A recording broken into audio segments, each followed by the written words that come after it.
إلى حضرة سيدنا ومولانا محمد وعلى آله وأصحابه وذريته ولجميع المسلمين والمسلمات والمؤمنين والمؤمنات وخصوصا إلى مؤلف الكتاب الذي سنقرأ بعد ذلك وأصوله وفروعه شيء لله لهم الفاتحة. أعوذ بالله من الشيطان الرجيم. بسم الله الرحمن الرحيم. الحمد لله رب العالمين الرحمن الرحيم مالك يوم الدين. إياك نعبد وإياك نستعين اهدنا الصراط المستقيم صراط الذين أنعمت عليهم غير المغضوب عليهم ولا الضالين.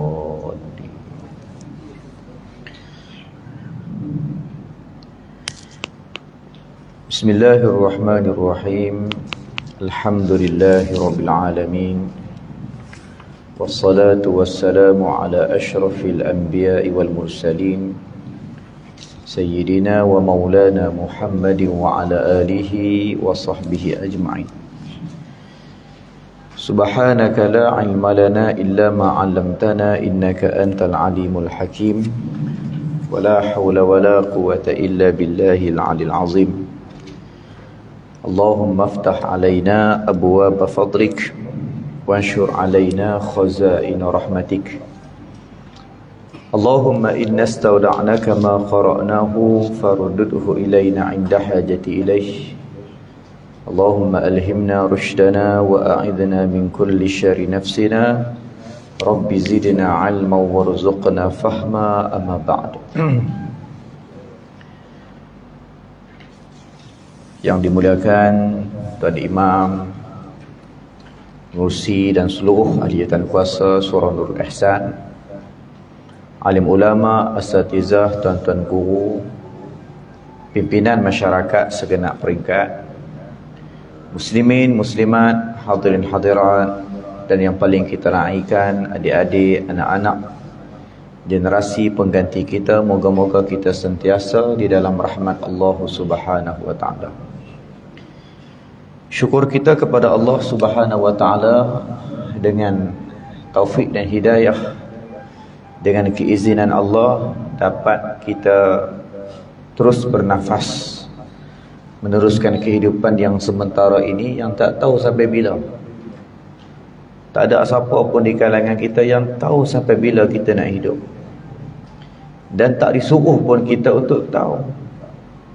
Yang disuruh kita tak disuruh untuk tahu bila kita mati, kat mana kita mati. No? Macam mana kita mati. Tak suruh. Ada orang tu nak mati di rumah, keliling dia ada anak cucu, tapi rupa-rupanya mati tengah jalan. Saya pagi tadi keluar lepas subuh, terus keluar daripada madrasah lah di Kedah tu. Kami ke Gerik dulu, Perak, untuk mengisi daurah pengajian kitab Pati Mundatil Musalli di Gerik pada pagi, sampailah tengah hari sebelum Jumaat habis. Kemudian terus ke Kuala Lumpur, datang sini sebab ada urusan sikit di bank Medan Tunku tu, nak kena sampai awal. Sekali tengok-tengok jam, bawa jam sangat ni dekat sebelum Sungai Buaya tu, Bukit Beruntung. Habis nak sampai hujung tu nampak, ya Allah, mayat sedang terbaring atas jalan, tutup dengan plastik hitam, buah payung tengah hujan kan. Mungkin kita pun nak mati dalam keadaan kiri dan kanan kita ada anak isteri, anak cucu, kaum keluarga, adik-beradik, tapi rupa-rupanya mati seorang diri atas jalan. Ada yang nak mati di usia tua, tapi muda dah kembali kepada Allah. Kawan-kawan saya sendiri pun 5-6 orang dah habis kami yang meninggal. Ada yang kena stroke, kena pecah pembuluh darah sebagainya, macam-macam lah. Ada yang dia nak mati muda, dia nak mati dah, bukan mati muda, dia nak mati dah, tak nak dah hidup. Macam-macam masalah sangat, masalah keluarga, masalah kerja, masalah macam nak mati lah. Tapi panjang pula umur dia. Jadi yang ceritanya tak disuruh kita untuk tahu bila kita mati, macam mana kita mati dan dekat mana kita mati. Yang disuruh apa? Yang disuruh adalah bersedia untuk mati. Itu. Bersedia lagi untuk mati, itu yang disuruh kita untuk sentiasa disebut hasibu anfusakum qabla an tuhasabu. Hisab, audit dirimu sebelum Allah audit. Wazinu a'malakum qabla an tuzanu. Timbang amal kita sebelum Allah timbang. Alhamdulillah, syukur kita Tuhan beri kita usia, dan yang kedua Tuhan beri kita nikmat yang paling besar adalah nikmat Islam dan iman. Dalam keadaan hari ini tuan-tuan, ramai dari kalangan umat manusia yang meletakkan timbangan neraca kehidupan adalah material, iaitulah harta. Aku ada rumah, kau ada lagi. Dia tu ada kereta, kau ada lagi. Dia tu rumah dia dah renovate, cantik, besar, elok, kau dah buat belum? Dia menjadikan ukuran material sebagai lambang kejayaan seseorang. Tapi kita alhamdulillah, syukur pada Allah, Tuhan bagi pada kita cara kita mengukur diri kita adalah Islam dan iman. Biar pilih kita tak jadi orang paling kaya, ada alhamdulillah, tapi kalau tak ada pun tak ada masalah. Yang penting jangan tak ada iman dan Islam. Tu kita ambil contoh orang paling kaya di dunia. Siapa? Antaranya Bill Gates. Bill Gates ni orang yang buat Microsoft tu. Orang guna komputer semua pakai otak dia, pakai hasil dia lah, ataupun perniagaan dia. Kaya, hebat, paling kaya di dunia. Mark Zuckerberg yang mengasaskan media sosial, Facebook, Meta dan sebagainya, kaya. Tapi apa guna kayanya kalau tidak ada Islam dan iman? Di peringkat negara kita, siapa dia? Vincent Tan. Itu bukan Islam. Robert Koch, Raja Gula, bukan Islam. Tapi kaya. Perlukah kita cemburu dengan kekayaan dia? Tak perlu. Kalau kita ada, alhamdulillah. Tapi kalau kita tak ada pun tak perlu kita cemburu. Sebab kita nak yang paling besar daripada Allah, bukan duit, bukan kesihatan semata-mata, bukan pakaian, bukan kenderaan, rumah tak, tapi Islam dan iman. Dua. Yang ketiga, syukur kita pada Allah kerana Allah Ta'ala bagi nikmat kita taufik dan hidayah.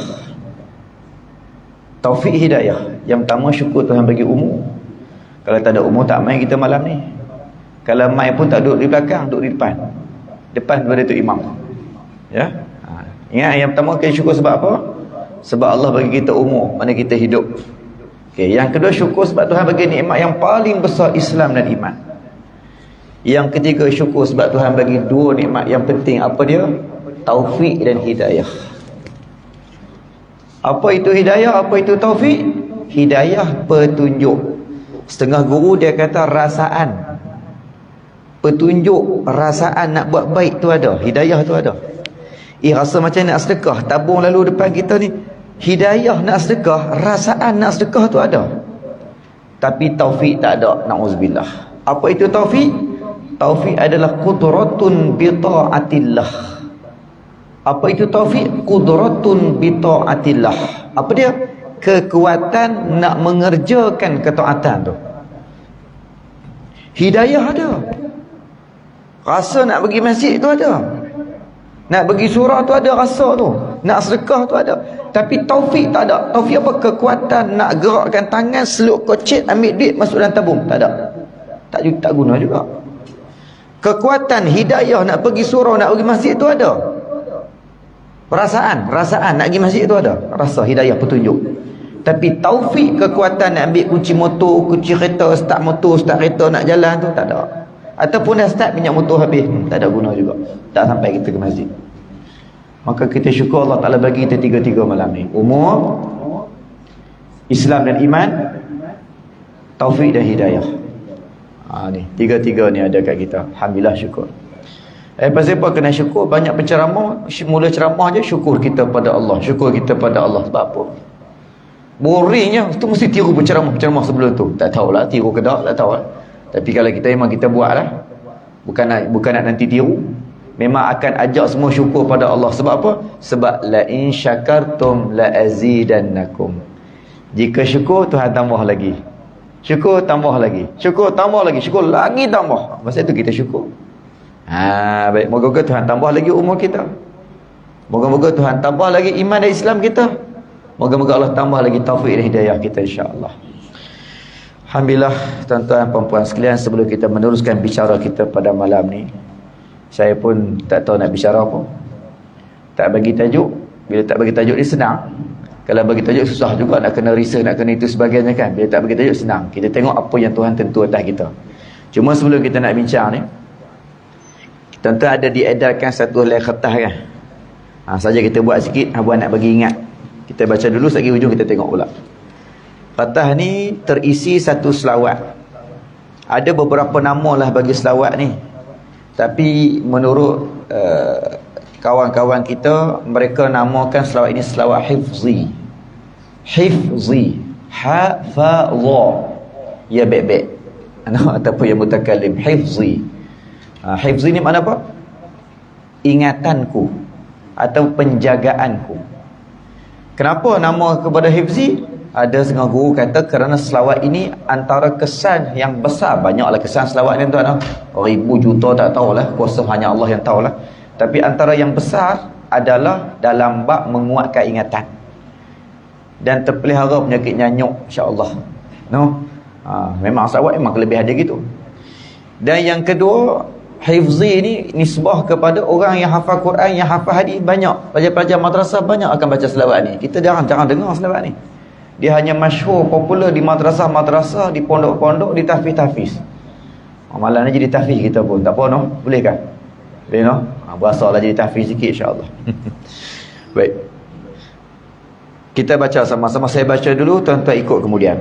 Saya baca, dengar dulu, lepas tu habis saya baca, tuan-tuan sambung. Kita buat nada sikit lah. Allahumma salli wa sallim wa zid wa barik ala Rasulillah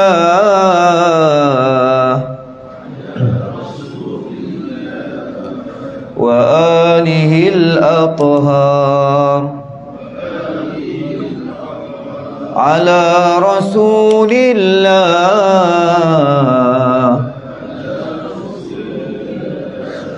wa ashabihil akhyar. Yang tak cukup baris itu tuan-tuan tambah sendiri Okey, sama-sama. Allahumma salli wa sallim wa zid wa barik ala Rasulillah wa alihil athhar ala Rasulillah wa ashabihil akhyar. Allahumma salli wa sallim wa zid wa barik ala Rasulillah wa alihil athhar ala Rasulillah wa ashabihil akhyar. Sedikit terjemahan ada kat bawah tu. Dia kata Allahumma, wahai Allah, ataupun ya Allah, salli, rahmatilah, wasallim, dan selamatkanlah ataupun sejahteralah, wazid wabarik, dan tambahilah, tambah kemuliaan, tambah keberkatan, ketinggian, dan berkatilah atas apa? Ala Rasulillah, ke atas Rasulullah sallallahu alaihi wasallam, wa alihil athhar, dan ahli keluarganya yang suci, bersih, molek, atas keluarga Nabi. Kemudian kita ulang lagi sekali, ala Rasulillah, dan ke atas Rasulullah sallallahu alaihi wasallam, wa ashabihil akhyar, dan sahabat-sahabatnya yang terbaik ataupun yang terpilih. Entah sambil-sambil buat kerja, duk nanak nasi tu, duk potong bawang, duk potong sayur, sambil-sambil berjalan pergi kerja, baca Allahumma salli wa sallim wa zid wa barik ala Rasulillah wa alihil athhar, ala Rasulillah wa ashabihil akhyar. Allahumma salli wa sallim wa zid wa barik ala Rasulillah wa alihil athhar, ala Rasulillah wa ashabihil akhyar. Macam tu berkat hidup kita, tuan-tuan. Berkat hidup. Jangan duk menyanyi je. Ini kadang-kadang selawat rasa macam berat, nyanyi tak apa. Jangankan gunung Fujiyama, puncak Himalaya, ku ikut kamu, pokok tengah belakang boleh tahu. Baik tuan-tuan, tengok balik. Itu tentang selawat. Lagi hujung, insya-Allah hujung kita ulang lagi sekali. Sebagai permulaan lah. Kalau lagu tu kita tengok balik apa perbincangan kita pada malam ni, terdetik nak melihat tentang hadis Nabi SAW. Hadis tentang apa? InsyaAllah kita akan bincang sikit sebanyak tentang gambaran kecintaan baginda SAW terhadap umatnya. Nak cerita, Nabi tu dekat sangat dengan kita. Nabi tu dekat sangat dengan kita. Maka kata pengarang, baginda SAW mengungkapkan cintanya dengan ungkapan-ungkapan cinta yang paling murni dan sejati. Termasuklah cinta seorang ayah kepada anaknya, seperti yang diriwayatkan oleh Sayyidina Abu Hurairah radhiyallahu ta'ala anhu. Apa katanya? Rasulullah SAW pernah bersabda, innama ana lakum mithlul walidihi liwalidihi. Sesungguhnya diriku bagi kamu seperti seorang ayah bagi anaknya. Nabi gambarkan kita ni seolah-olah macam anak Nabi. Aku ni macam Pak Hang. Dekatnya Nabi dengan kita. Dalam hadis yang lain, Nabi bersabda, mithli wa mithlukum kamithli rajulin awqada nara faja'al al-jana daba wal farasha yaqa'na fiha wa huwa yadhbahunna anha wa ana akhidun bihajzikum 'anil nar wa antum taflutuna min yadayya. Ni Nabi kata perumpamaan kamu, yakni umat Nabi lah kita ni, adalah seperti seorang laki-laki yang menyalakan api. Kemudian faja'alan jana daba wal farasha yaqa'na fiha. Lalu serangga dan binatang-binatang melata datang ke arah api tersebut. Dan aku memegang penghalang kamu dari neraka supaya kamu menjauhkan diri dari neraka, sedangkan kamu tidak menghiraukan aku dan akhirnya masuk ke dalam api tersebut. Oh, kita ni Nabi umpamakan seorang laki-laki yang penduduk api. Bila kita hidupkan api, apa yang mai? Apa yang datang pada kita, iaitulah macam-macam serangga, binatang akan mai ke api tersebut. Macam itulah umat, dia akan terpur pergi ke api, akan menuju ke arah api. Jadi kita sengaja baca hadis-hadis nak gambarkan dekatnya kita dengan Nabi, supaya kita dapat melihat balik peristiwa yang berlaku pada Nabi SAW, khususnya pada bulan Rajab ni, bulan Isra' dan Mi'raj, bulan pensyariatan solat ni. Bulan Rajab ni tuan-tuan, bulan disyariatkan satu ibadah yang agung, iaitulah solat. Kita akan bincang juga oleh pada hadis ni, daripada hadis-hadis ni, iaitulah macam mana kita nak transformasi sikap dan azam baru kita. Tu tajuk, apanya ada tajuk, saya baru perasan, tapi eloklah kita baca juga kait dengan hadis Nabi. Jadi disebut macam api ni, kalau kita tengok api macam lampu tak apa lagi api, seramba akan mai, kelkatu ke keladu mai, tuan-tuan no? Jadi Nabi ni seolah lelaki yang duk halang, jangan duk mai. Macam itulah kita akan terpur, akan meluru laju pergi ke arah api neraka. Tapi Nabi sebolehnya hadang, tak bagi kita menghampiri api neraka. Tu pun ramai yang terjun, tuan-tuan. Ramai. khususnya orang perempuan. Orang perempuan cukup mudah, cukup seronok sangat menuju ke arah api neraka. Laki-laki pun sama, tapi perempuan lebih lagi.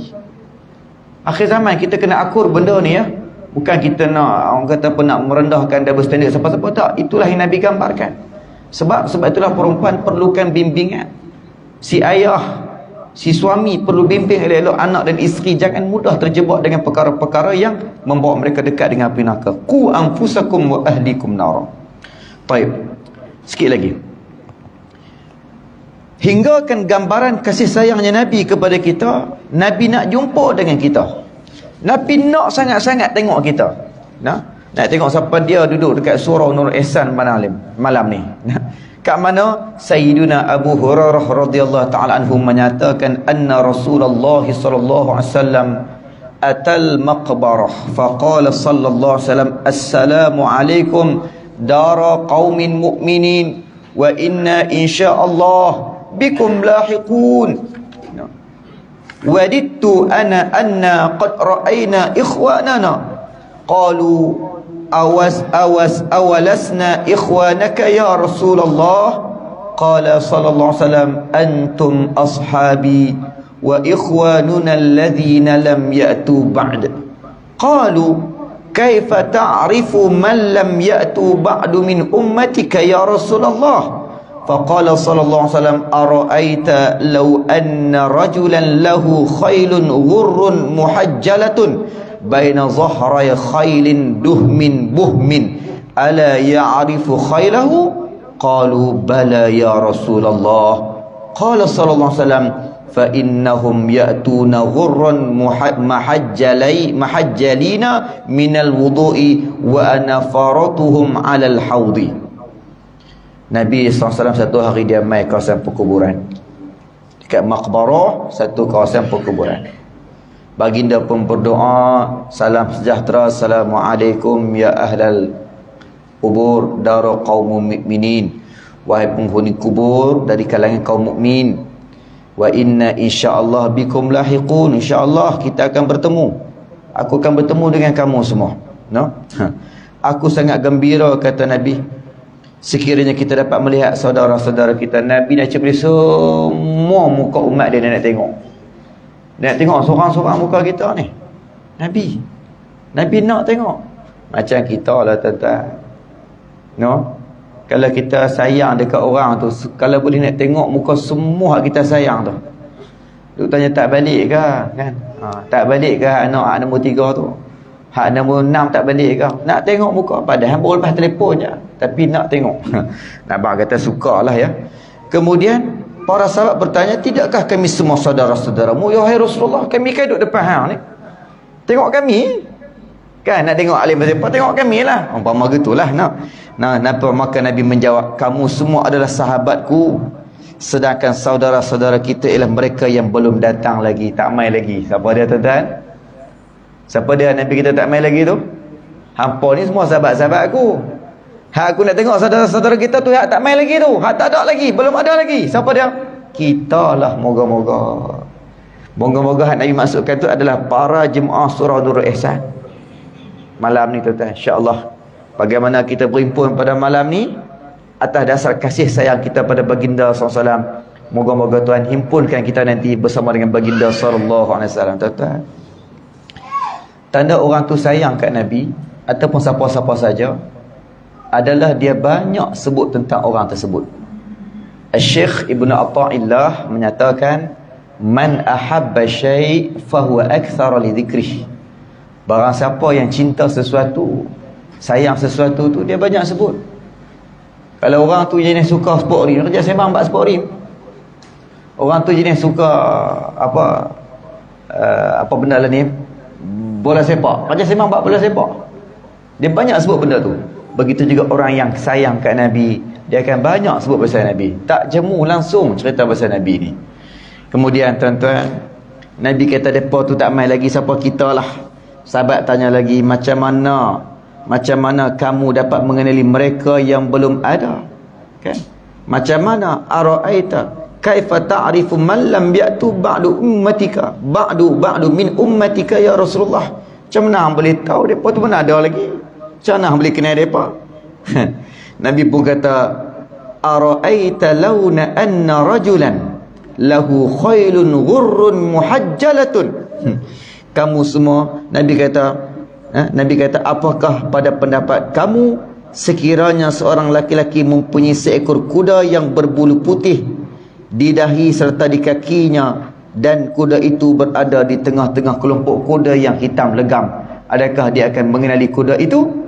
Para sahabat menjawab, sudah tentu wahai Rasulullah.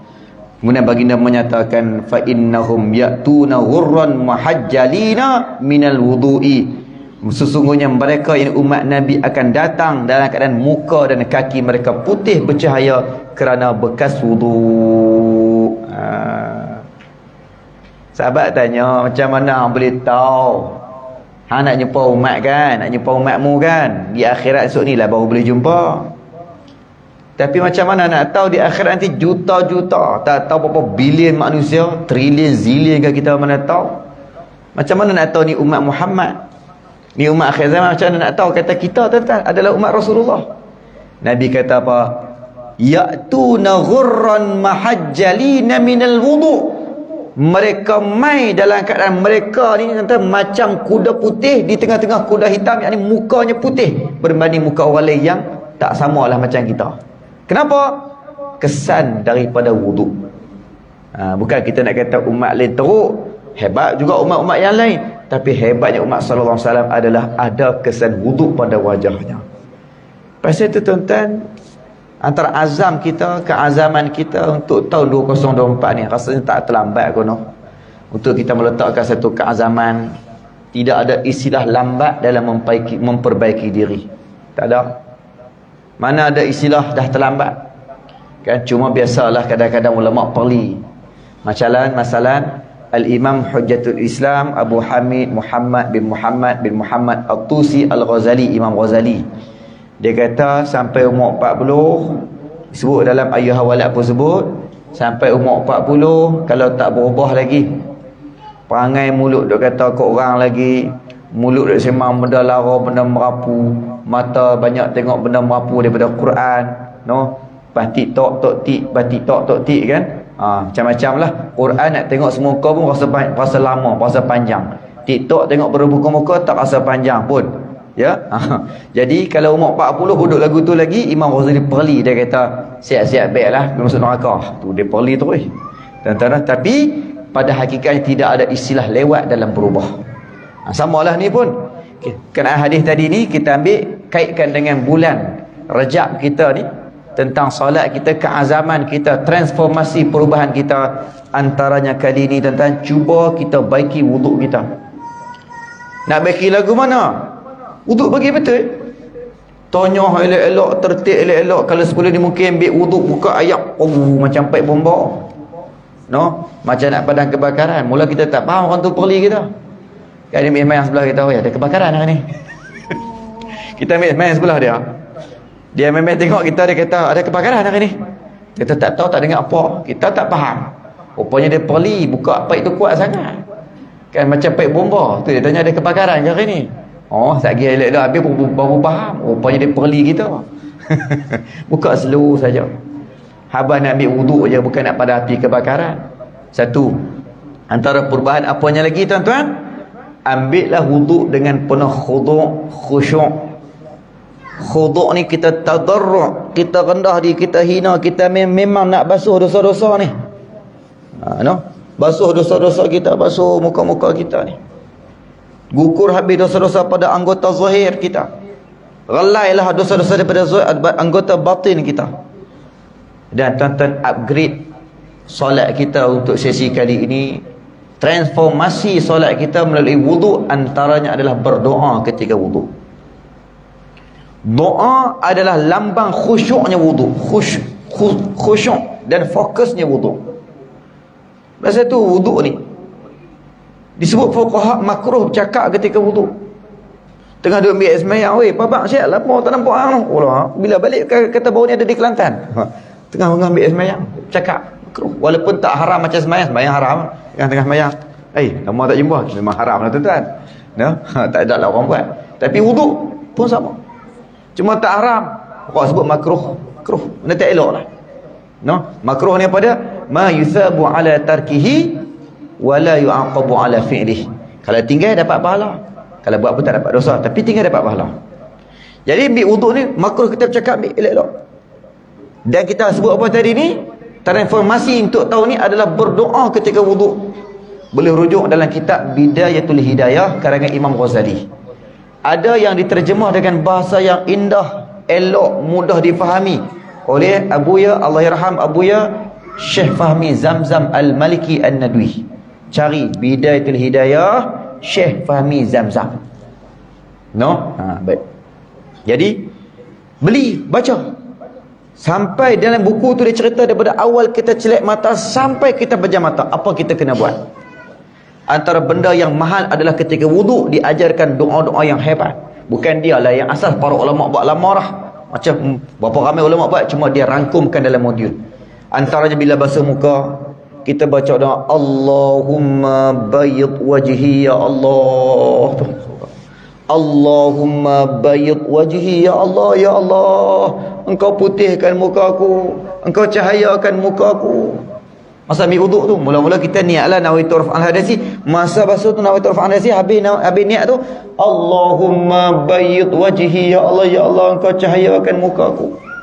Sebab perbezaan di antara orang yang sa'id dan syaqi pada hari akhirat adalah pada wajahnya yang bercahaya. Kalau orang yang syaqi, yang celaka, wajahnya hitam legam. Kalau orang yang sa'id, yang bahagia, wajahnya bercahaya. Antara Nabi sebut ghurrun muhajjalina minal wudu', kesan daripada wudu' muka mereka bercahaya. InsyaAllah tuan, doa sampai doa yang paling tak tahan masa basuh kaki. Tengah-tengah basuh kaki itu baca doa. Apa dia? Allahumma thabbit qadamayya ala sirat. Allahumma, wahai Allah, thabbit qadamayya, engkau tetapkan kakiku, engkau lekatkan kakiku ya Allah. Qadamayya ala sirat, di atas titian sirat, yang mana pada hari tersebut ramai orang tergelincir jatuh ke mulut neraka. Tak tahulah gambaran titu tu ada yang disebut kata macam rambut dibelah lagi dengan berbengkang, bengkok, menegak, menjunam, menurun, mendatar sebagainya tuan-tuan. Cukup tu ramai orang jatuh. Ya Allah, sabit qadamayya ya Allah, engkau tetapkan kakiku ya Allah ala sirat, di atas titian sirat. Tak bayang tengok. Ambil ayat semayang pun dah boleh menangis. Ambil ayat semayang pun dah boleh rasa insaf dah. Tu boleh semayang lagi. Sebab itulah para ulama sebut khusyuknya solat bermula daripada wuduk. Orang yang ketika mana wuduk dia khusyuk, ada probability yang tinggi, kebarangkalian yang tinggi untuk dia khusyuk dalam solat. Tapi orang yang tak khusyuk dalam wuduk pun ada probability, kebarangkalian tak khusyuk dalam solat. Maka tuan-tuan, benda inilah yang kita nak, sebab kualiti hidup kita adalah amalan. Amalan nombor satu adalah sembahyang. InsyaAllah tuan, bila kita baiki sembahyang, hal semua elok. No? Baik. Inna salata tanha 'anil fahsya'i wal munkar. Sesungguhnya solat itu akan mencegah kejahatan dan kemungkaran, hilang daripada hidup kita segala kekejian, kekotoran tadi, bila mana kita memperbaiki solat kita. InsyaAllah sambil-sambil kita selang sendiri. Allahumma salli wa sallim wa zid wa barik ala rasulillah wa alihi al-athhar, ala rasulillah wa ashabihi al-akhyar. Allahumma salli wa sallim wa zid wa barik ala rasulillah wa alihi al-athhar, ala rasulillah wa ashabihi al-akhyar. Mu'asyar muslimin rahimakumullah, daripada Sayyidina Anas bin Malik radhiyallahu ta'ala anhu. Sayyidina Anas ni masa umur dia 10 tahun, Nabi baru sampai di Madinah. Ketika itu orang-orang Madinah mai jumpa Nabi. Ya Rasulullah, ambillah kebun kurma kami ni, gunalah untuk membina ekonomi negara Madinah yang baru nak bangkit ni. Rasulullah, ambillah tu unta saya tu, kandang unta ambil semua. Rasulullah, saya tak ada apa, ada kuda je seekor, unta 2 ekor, ambillah. Contohnya gitulah. Ya Rasulullah, saya ada ni duit sikit, gunalah. Tiba-tiba main seorang perempuan. No? Rasulullah, aku tak ada apa. Aku tak macam orang lain, ada macam-macam lebih, aku tak ada apa. Tapi aku ada anak umur 10 tahun. Ambillah Rasulullah, gunalah untuk agama. Jadi khadam hang. Hang suruh buat apa buat. Angkat ayak Nabi, nak pergi istinja, Nabi nak qada hajat, Nabi nak mandi, ambil pakaian Nabi, jaga kasut Nabi. Jadi khadam Nabi. Siapa dia? Sayyidina Anas bin Malik. Dia khidmat dengan Nabi 10 tahun. Nabi duduk di Madinah sampai umurnya 20 tahun. Nabi 63 Nabi wafat. Sayyidina Anas. Dia umur dia panjang, Nabi doa berkat dia, umur dia panjang. Ada kata sampai 90 tahun, ada kata 100 tahun lebih. Sahabat terakhir wafat di Iraq, tuan-tuan. Baik. Lepas tu Sayyidina Anas ni sebelum Nabi wafat, dia ni cuba nak dapat jaminan pada Nabi. Dia orang yang rapat dengan Nabi, tak ada orang yang serapat macam dia. Dia khadam Nabi, dia tentu orang paling rapat. Orang lain mana boleh nak iring Nabi sampai ke tanah, dia boleh iring sebab dia khadam Nabi. Sebab tu banyak hadis-hadis yang dia riwayat eksklusif. Maka dia cuba mendapatkan jaminan Rasulullah. Ni kat dunia tak apa lagi kita rapat, kat akhirat macam mana? Kat akhirat bolehkah kita rapat macam ni lagi Rasulullah? Boleh ke? Nabi kata boleh, cari aku. Nabi siap bagi tahu siap dah.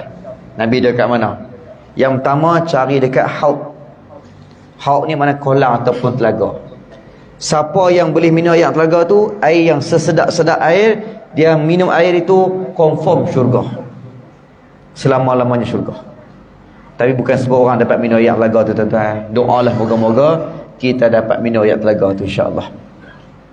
Kalau dekat haud tak ada, Nabi akan boleh cari seramai mungkin, main minum air telaga, main. Sebab apa? Tu syarat nak masuk syurga. Maka semakin ramai Nabi tarik, semakin ramai yang masuk syurga. Nabi nak tolong. Siapa Nabi nak tolong ni? Orang-orang yang berdosa macam kita. Orang yang banyak salah macam kita, Nabi nak tolong, tuan-tuan. Tolong suruh minum. Sebab apa? Bila minum tu confirm syurga. Tapi ada juga yang terlepas, kena pergi ke mizan. Maka Nabi kita cari kat mizan. Nabi duduk kat mizan. Mizan ni tempat timbang amal, tempat audit. Nabi duduk, nampak agak siapa yang tak apa nak lepas garisan tu, tuan-tuan tu. Ngam-ngam cukup makan ke apa-apa, nak kena lepas dalam api, Nabi tarik kira pelepah. Kira guna kabel Nabi lah, tuan-tuan. Guna kabel Nabi. Malaikat apa ni kata, apa ni kekasih Allah. Kekasih Allah ni, dia yang tarik. Kau suka dia. Dia kekasih Allah. Allah bagi lesen besar pada Nabi. Sebab tu dia bagi syafa'atul uzma. Syafaat yang besar, pertolongan yang besar. Nabi tarik, malaikat tadi kata apa? Nabi tarik, pelepah. Hak mana yang mizan tak lepas berat belah jahat ni, Nabi tarik, selamat. Siapa dia? Orang yang buat dosa macam kita ni, tapi ada rasa kasih kat Nabi, insya-Allah. Ada rasa rindu kat Nabi, insya-Allah orang tu layak dapat syafaat Nabi. Contoh jangan pelik tu, akhir zaman ni ada ke orang tak rindu kat Nabi? Ada. Bukan saya kata tak rindu, bahkan benci kat Nabi. Walaupun gambaran tu tak nampak secara terus benci kat Nabi, tapi dia benci kepada orang yang menyukai Nabi. Dia hinanya program Maulidur Rasul. Dia kata maulid ni sesat, dia kata maulid ni tak ada nas, maulid macam-macam lah. Tapi kalau kita panggil ceramah, bagi envelope dalam tu 200 300, tak sah, tak apa. Jadi tu buat tak juga. Baik, tak apalah. Jadi moga-moga kita masuk golongan. Tapi kita jangan duk kira selawat saja, kena mengaji lah sama. Sana selawat pi, sini selawat pi, mengaji fiqh, tauhid tak pi. No? Tauhid tak erti. Orang kata itiqad Tuhan ada tangan, kita pun Tuhan ada tangan. Tuhan ada kaki, Tuhan ada kaki. Nauzubillah. Ini macam-macam. Di kamper-kamper kami dulu, masa di kamper pernah orang edarkan buku. Wajhullah ka wajhi Adam. Wajah Tuhan macam wajah Nabi Adam. Itu cerita. Terang-terang nak kaitkan Allah tu sama macam makhluk. Ni ada fahaman ni. Fahaman ni hari ni. Tuan-tuan, tapi alhamdulillah lah hari ni ustaz-ustaz pun makin ramai duk main Facebook, main TikTok. Malam ni pula ada dengan sahabat kuliah lagi, tuan-tuan. Banyak ada suara-suara yang menenggelamkan balik, suara-suara sumbang yang cuba menyesatkan umat tu. Kurang lah. Dulu asyik kata maulid je, mesti bunyi orang tongah macam-macam. Main 10 Muharram, orang kacau buat asyurah, dia kata tu Syiah. Kita 20 tahun nak makan buat asyurah, tak biasa jadi Syiah, tuan-tuan. Pernah tuan-tuan makan buat asyurah, tiba papan makan tu, rasa macam nak sujud tak kedua batu, pernah tak? Tak pernah. Kita makan buat asyurah sebab apa? Sebab sedap. Bukan sebab kita Syiah kepada, sebab sedap buat Asyura tu. Tuan-tuan, di samping seronok semangat hari tu kita puasa, selagi buka puasa maka buat Asyura yang kita buat atas ramai-ramai, hubung silaturahmi, tu aktiviti yang langsung tak salah pada agama. Tuan-tuan, baiklah. Baik, jadi Nabi selamat. Ada yang terlepas juga, dekat mizan pun terlepas juga. Banyak sangat kot dosa barangkali. Dah nak kena naik ke tempat yang menjatuhkan dia ke dalam api neraka tu. Mizan tak apa lagi. Mizan tak jatuh neraka lagi, baru duk timbang-timbang amal. Ni dekat titian sirat. Maka Nabi berkata pada Sayyidina Anas, cari aku dekat sirat. Nabi sana, Nabi duk sibuk. Nabi cukup sibuk. Hari tu Nabi orang yang paling sibuk. Sibuk apa? Bukan sibuk nak cari mana bidadari aku, mana dia mahligai aku dalam syurga, mana dia. Tentu Nabi orang dapat paling tinggi, Jannatul Firdaus paling tinggi. Tapi Nabi tak sibuk pun dengan semua tu. Yang Nabi sibuk, mana umat aku lagi mana aku nak selamatkan, mana tarik. Tuan-tuan, dekat sirat pun Nabi tolong selamatkan lagi. InsyaAllah tuan-tuan, moga-moga kita termasuk golongan yang diselamatkan. Maka Sayyidina Anas bin Malik kata, Rasulullah pernah sebut, tuba liman amana bi wara'ani marratan wa tuba liman amana bi walam yarni sab'a mirarin. Beruntunglah orang yang beriman padaku, Nabi kata. Untung siapa yang beriman ke Nabi. Sebab apa? Dan bertemu denganku, orang tu untung, kata Nabi. Lepas tu baginda tak cukup sekali, Nabi kata lagi, beruntunglah orang yang beriman kepadaku walaupun belum pernah bertemu denganku. Nabi ulang 7 kali. Untung siapa yang beriman denganku, kemudian bertemu denganku, satu. Dan Nabi kata lagi, beruntung orang yang beriman denganku tapi tak bertemu, belum pernah tengok Nabi. Siapa dia? Kita lah tuan-tuan. Beriman dengan Nabi tapi tak pernah tengok Nabi. Nabi ulang 7 kali. Ya Allah. No, adik-adik sekalian ni, muda-muda ni, kena rasa seronok, kena rasa bangga, rasa syukur sangat-sangat Allah Ta'ala takdir kita ni pencinta Nabi. Bayang tengok ada umat di kalangan mereka yang benci kat Nabi, dia tohmah Nabi macam-macam. Na'udzubillah, tuan-tuan. Baik, masyaallah muslimin rahimakumullah.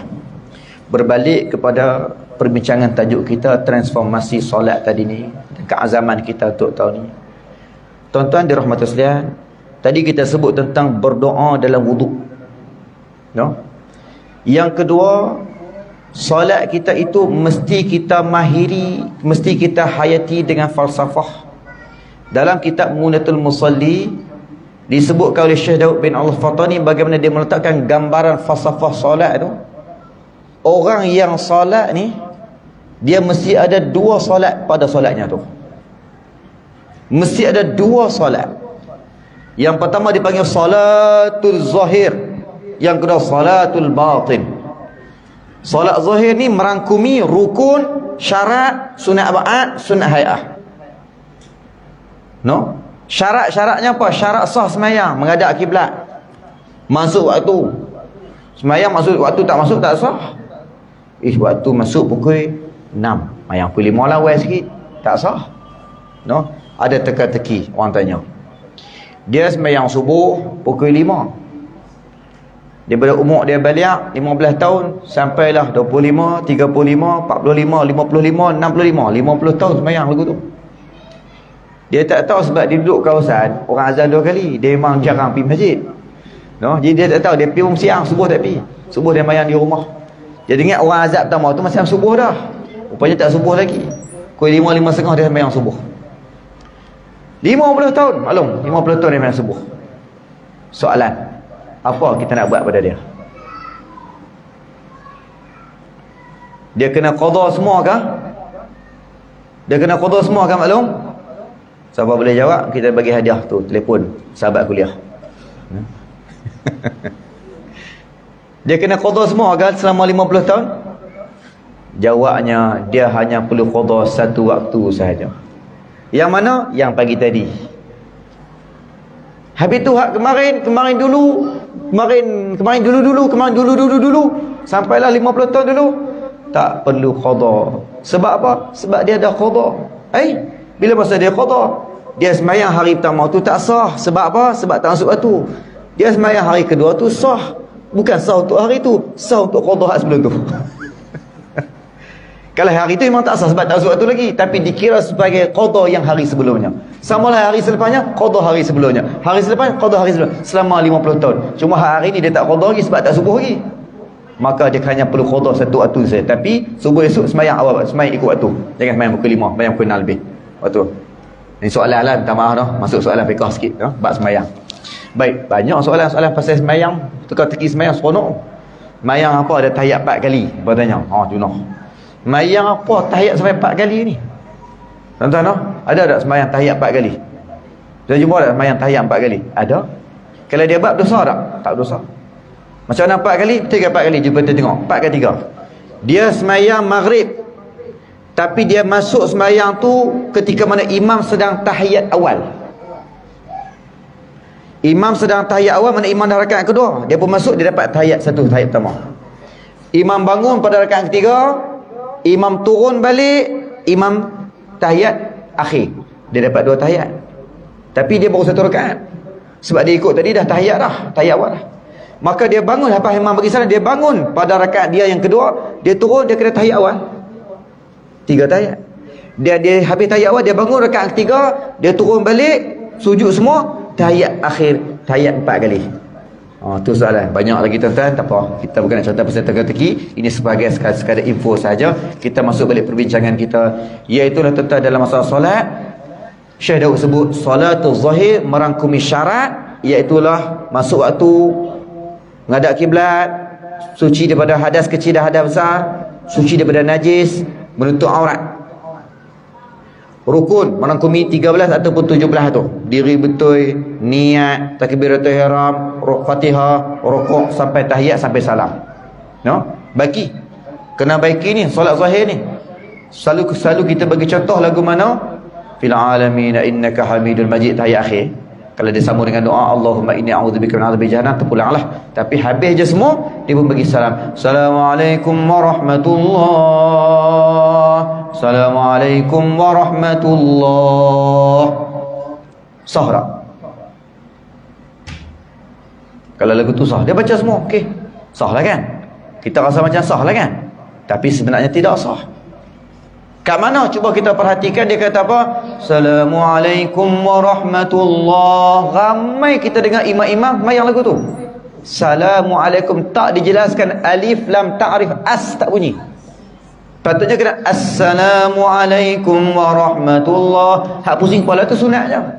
Ketika mana membahaskan Bahrul Mazid disebut kalau kat atas boleh, tapi jangan buatlah. Ini kata Syiah pula. No? Assalamualaikum warahmatullahi. Assalamualaikum, as tu kena bagi bunyi. Tak payah buka kitab tebal-tebal lah. Hasyiah Syarqawi ala Tufati Tulak ke I'anatul Talibi kan Bajuri Ibn Qasim kan, tak payah. Buka kitab nipis sudah. Hidayatus Subyan nipis je. Bab salam 9 syarat sempurna salam. Nombor 1 sekali menjelaskan alif lam ta'rif. Assalamualaikum warahmatullahi. Tapi berapa banyak surah majid kita pergi kadang-kadang tu imam Assalamualaikum warahmatullahi. Ada satu surah kat Putrajaya, tak mahu sebutlah surah mana, tapi kat Putrajaya kita sembahyang ikut sembahyang maghrib, dengar dia baca lagu tu, hai tak kena ni. Maka kita pun tegur, tapi tegur tak terus kat dia lah. Kita tegur dalam bentuk macam ni cerita. Kita bagi salah kena betul ya. Assalamualaikum. Sagi isyak jadi imam dengan harapan okeylah. Rupanya dia buat juga Assalamualaikum. Maknanya itulah tuan-tuan. Maknanya kita sangka baiklah. Mungkin dia tak dengar ketika kuliah apa sebagainya, dan dia pun sedang belajar lagi. Tuhan angkatlah kesalahan tersebut, Tuhan ampunkan. Moga-moga insya-Allah. Baik tuan-tuan. Jadi kita kena baikilah. Itu antara keazaman dan juga transformasi yang perlu kita buat sebenar bulan Rajab, bulan pensyariatan solat ini. Allahumma salli wa sallim wa zid wa barik ala rasulillah wa alihi al-athhar ala rasulillah wa ashabihi al-akhyar. Allahumma salli wa sallim wa zid wa barik ala rasulillah wa alihi al-athhar ala rasulillah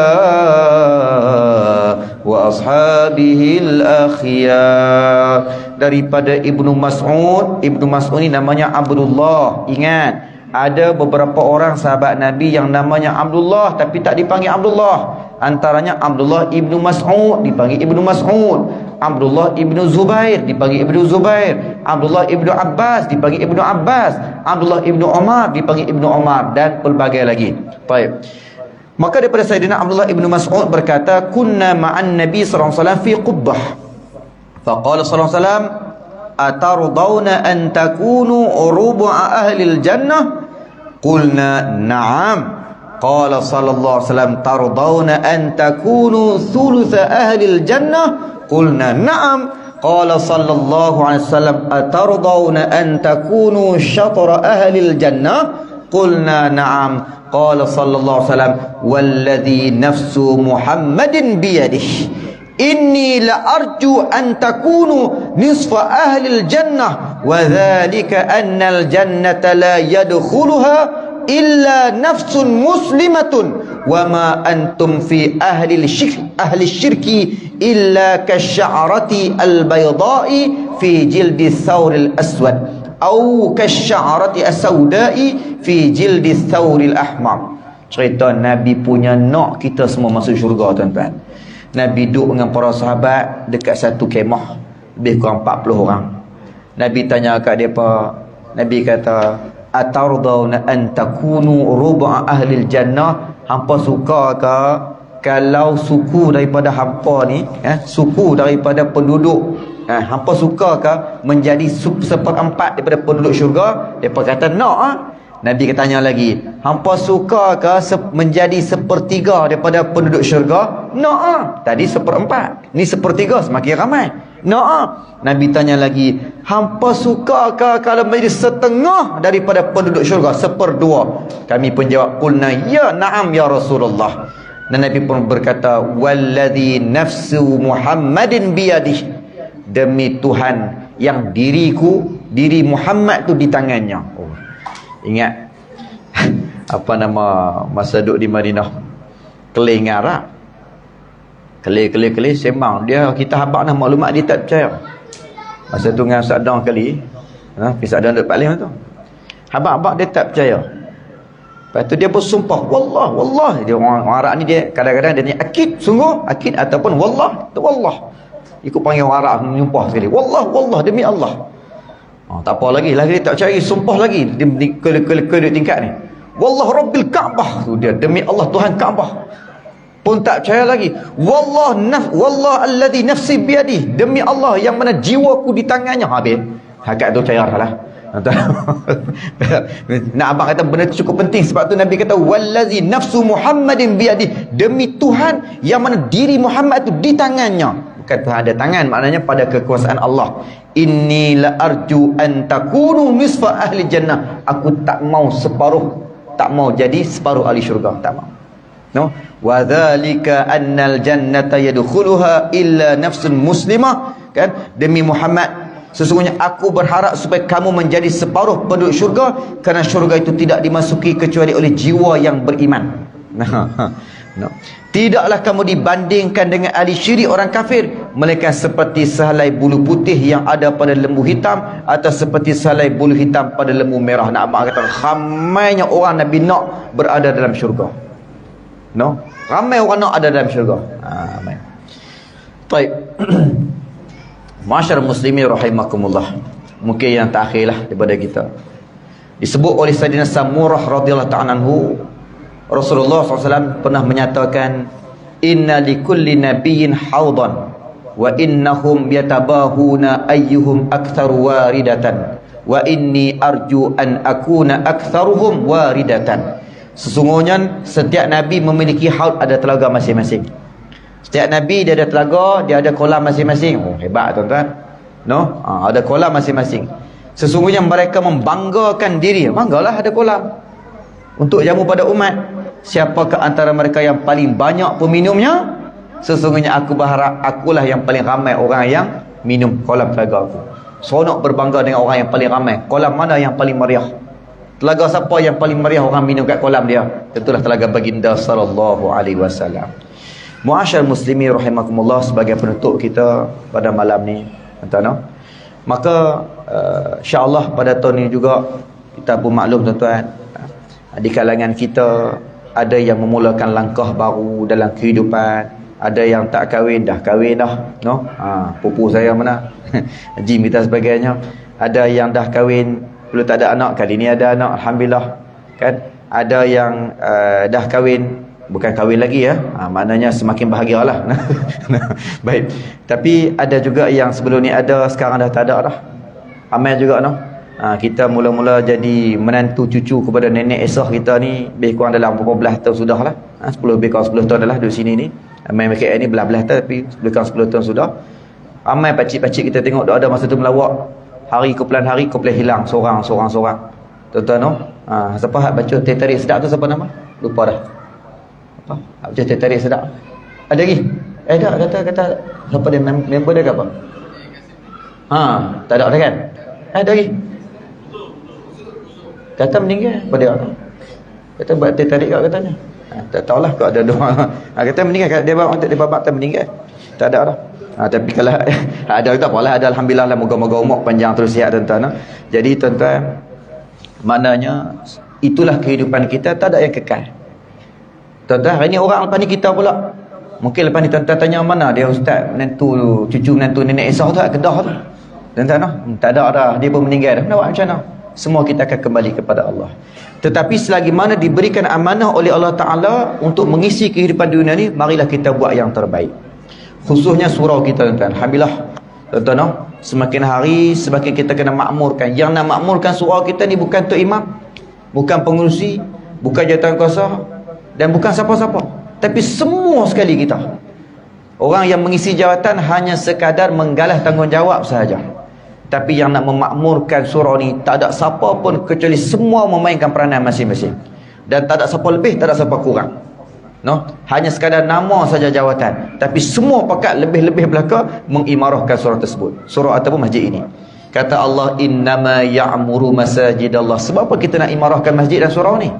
Sebab apa tuan-tuan? Sebab Tuhan sebut, innama ya'muru masajidallah man amana billah wal yaumil akhir. Sesungguhnya orang yang berhak mengimarahkan surau, mengimarahkan masjid ini adalah orang yang man amana billah, beriman kepada Allah. Kalau dia tak beriman pada Allah, dia tak boleh nak mengimarahkan surau masjid. Banyak berlaku tuan-tuan. Bukan kata macam kita ni, surau kita, masjid, surau ni kira okey lagi lah tuan-tuan no? Nak kata maju sangat pun insya-Allah lah, ke belakang sangat pun tak lah kan.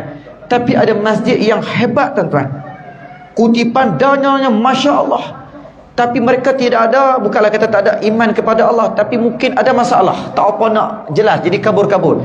Nak belanjakan duit tu rasa takut habis duit. Sedangkan kalau dia beriman kepada Allah, dia yakin in tansurullah yansurkum. Siapa tolong agama Allah, Allah tolong dia. Baru ni ada orang bincang perbezaan pejuang agama dengan orang yang menunggang agama.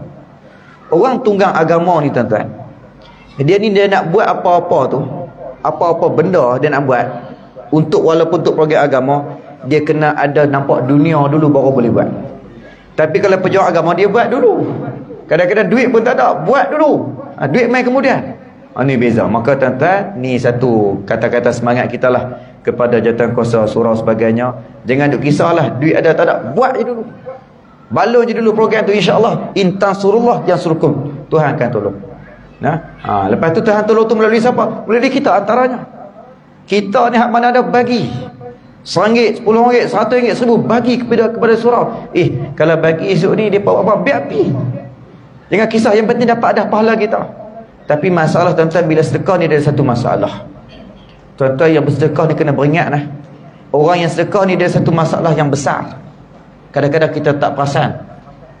Kadang-kadang kita tak perasan. Orang yang suka sedekah ni, dia akan berhadapan dengan satu masalah yang besar. Lepas itu, nak sedekah tu kena beringat juga. Apakah masalahnya? Man ja'a bil hasanati falahu asyru amsalihah. Siapa bagi satu, aku balas 10. Allah sebut. Lagi-bagi lagi main, lagi-bagi lagi main. Hak ni masalah. Tak pernah ada orang yang hanya sedekah tu akan jadi miskin. Tak pernah. Bahkan semakin kaya.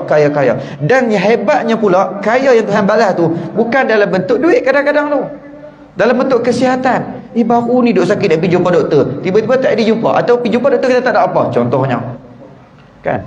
Ataupun sakit tuan-tuan, kan? Tapi pergi jumpa doktor pun masih lagi sakit, tapi Tuhan berikan semangat ketabahan yang luar biasa. Orang lain tak sakit pun nampak teruk pada kita yang sakit ni. Kita yang sakit nampak relax, boleh main semayang, boleh buat kerja sebagai nampak semangat. Orang yang tak sakit pun tuan-tuan semayang pun tidak, jangan kita nak main masjid. Itu yang kita nak. Ataupun kadang-kadang dia bagi dalam bentuk anak kita jadi soleh, solehah, soleh wa musleh, mungkin dengan sebab sedekah kita.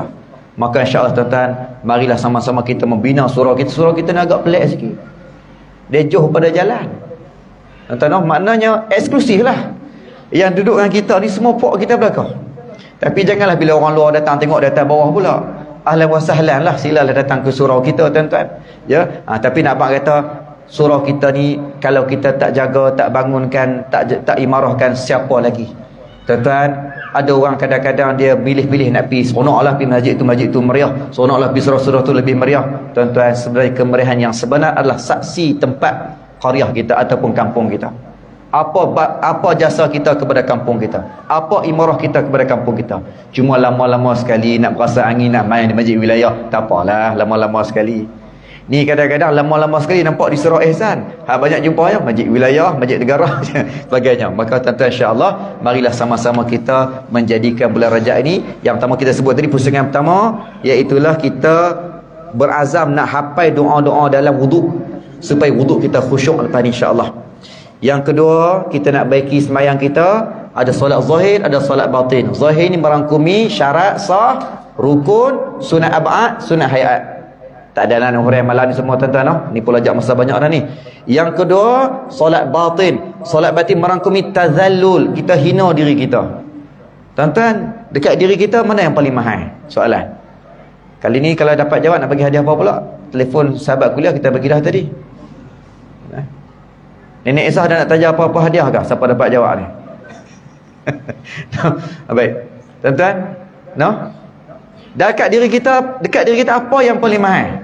Balim. Yang paling mahal apa dah? Ni zahir kita, bukan dalaman.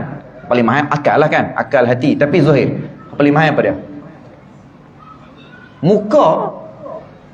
Pasal apa muka paling mahal? Muka paling, sebab muka lah paling kita sayang. Orang kalau make up kat mana? Kat lutut ke kat muka? Jarang orang sapu apa tu kat lutut. Sapu minyak panas adalah kat lutut kan. Dekat muka sagi mula-mula moisturizer, lepas tu apa lagi hak yang penanggal, lepas tu sagi bubuh pula, tempek pula, lepas tu sekian-sekian minit cabut pula, lomok pula. Nak tidur tu sampai 5-6 jenis kau nak kena buat. Wirid semayang pun tak sampai macam tu tuan-tuan. Ya. nak abang kata punya jaga muka ni. Betul tak? Ya. Baik, tapi bila kita semayang, mana yang kita letak atas lantai? Muka. Itu dikatakan tazallul dalam solat. Kita menghina diri kita, kita letak muka kita atas lantai. Ya Allah, tak ada mulia pun. Muka yang ku sayang, muka yang ku jaga ni aku letak atas lantai kerana Engkau ya Allah. Aku hina diri aku ya Allah. Tuan-tuan, dan dalam solat adanya tafahum. Kita faham.